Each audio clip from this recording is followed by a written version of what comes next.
Kita lanjutkan ke soal berikutnya, soal ke-6 sampai ke-10 ya.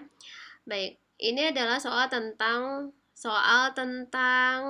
pesawat sederhana jenis bidang miring. Baik, pertanyaannya adalah dari keempat bidang miring ini, manakah yang memiliki keuntungan mekanis yang sama? Jadi keuntungan mekanis bisa kita cari dengan S per H.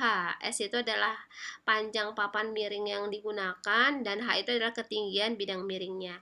Kita cari satu-satu. Untuk yang pertama, keuntungan mekanisnya berarti 4/2 sama dengan 2. Untuk yang kedua, keuntungan mekanisnya berarti 5 dibagi 2,5. Ini 4/3 ya. 4/3 itu 1,3 kan. Nah, yang kedua adalah 5 dibagi H-nya adalah 2,5, hasilnya adalah 2.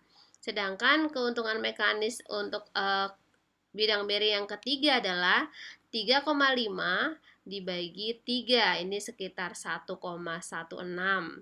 Sedangkan yang keempat, keuntungan mekanisnya adalah 4 dibagi 2. 2 itu ketinggian papan miringnya, hasilnya 2. Jadi kalau kita lihat yang memiliki keuntungan mekanis sama adalah nomor 2 ini dan nomor 4. Berarti jawabannya adalah yang C. Oke ya. Baik, kita ke soal berikutnya, soal tentang hukum Archimedes, yaitu tentang posisi benda pada zat cair. Ada 3 posisi benda dalam zat cair. Yang pertama adalah mengapung, yang kedua adalah melayang, dan yang ketiga adalah tenggelam. Nah, syarat benda mengapung adalah ketika massa jenis benda, rho benda, lebih kecil daripada massa jenis zat cair. Ketika benda melayang, syaratnya adalah massa jenis benda sama dengan massa jenis zat cair, sedangkan ketika benda tenggelam berarti massa jenis benda lebih besar daripada massa jenis zat cair. Massa jenis itu sama dengan kerapatan partikel. Nah, di sini di soal ada 3 buah benda yang massa jenisnya beda-beda.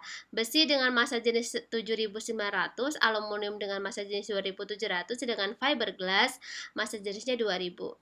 Ketika benda ini dimasukkan ke dalam zat cair yang massa jenis zat cairnya adalah 2.700. Pertanyaannya, bagaimana posisi ketiga benda ini? Kita lihat, kita bandingkan nilai massa jenis benda dengan massa jenis zat cairnya.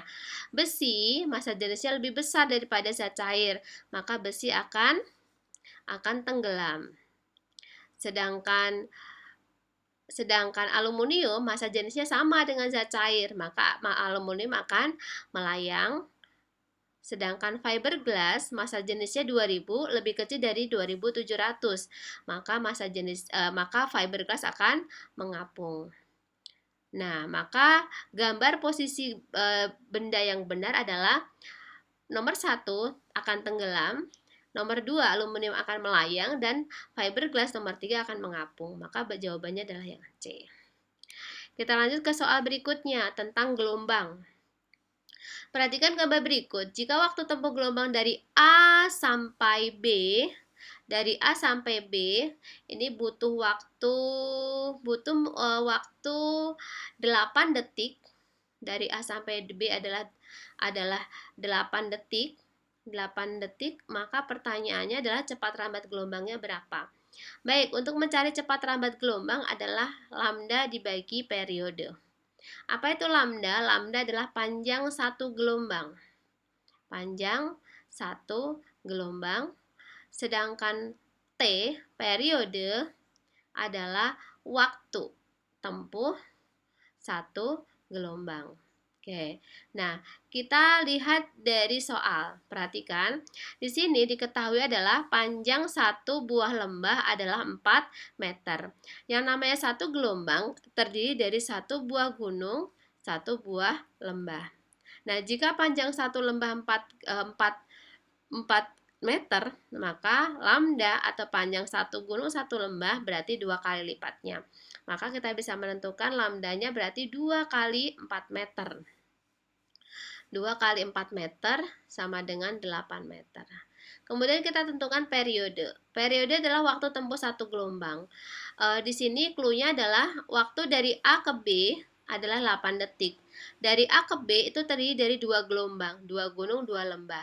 Jadi waktu dua gelombang adalah 8 detik. Maka periode atau waktu tempuh satu gelombangnya adalah 8 dibagi 2. Hasilnya adalah 4 detik. Nah, sehingga kita bisa menentukan cepat lambat gelombangnya. Lambda dibagi periode, lambdanya 8 meter, sedangkan periodenya adalah 4 detik. Maka cepat lambat gelombangnya adalah 2 meter per detik atau 2 meter per sekon. Jawabannya yang D. Lanjut ke soal berikutnya. Soal tentang arus listrik. Perhatikan gambar berikut, tentukanlah arus listrik yang mengalir. I. Sesuai dengan hukum Ohm, I sama dengan V dibagi R. R-nya adalah R total. Nah, dari rangkaian ini ada 3 hambatan, 5 ohm, 20 ohm di paralel, di seri dengan 2 ohm. Kita tentukan dulu atau kita cari hambatan pengganti atau hambatan totalnya. Yang kita total adalah yang paralel dulu. Kita cari hambatan paralelnya, seperhambatan paralel sama dengan seperhambatan yang pertama 5, ditambah yang kedua adalah 20. Kita samakan penyebutnya, KPK 20 dan 5 adalah 20, 20 bagi 5 hasilnya 4, 20 bagi 20 hasilnya 1. Kita jumlahkan pembilangnya, 4 tambah 1, 5 bagi 20. Nah, untuk mencari hambatan paralel, kita balik 20 per 5 hasilnya 4 ohm. Nah, ini adalah hambatan paralel. Nah, kita cari hambatan totalnya. Hambatan total ini berarti hambatan paralel 4 ohm ditambah di seri dengan yang di luar paralel ada satu, yaitu satu hambatan yang nilainya 2 ampere. 2 ohm. 4 tambah 2 sama dengan 6 ohm. Baru kita akan cari arus listriknya. Arus listrik adalah V per R total. V-nya atau tegangannya adalah 12 volt. Dibagi hambatan totalnya tadi 6 ohm, maka arus listrik yang mengalir adalah 2 ampere. 2 ampere. Berarti jawabannya yang B. Baik, oke. Seperti itu ya. Sampai sini pembahasan soal nomor 6 sampai nomor 10. Oke. Terima kasih banyak.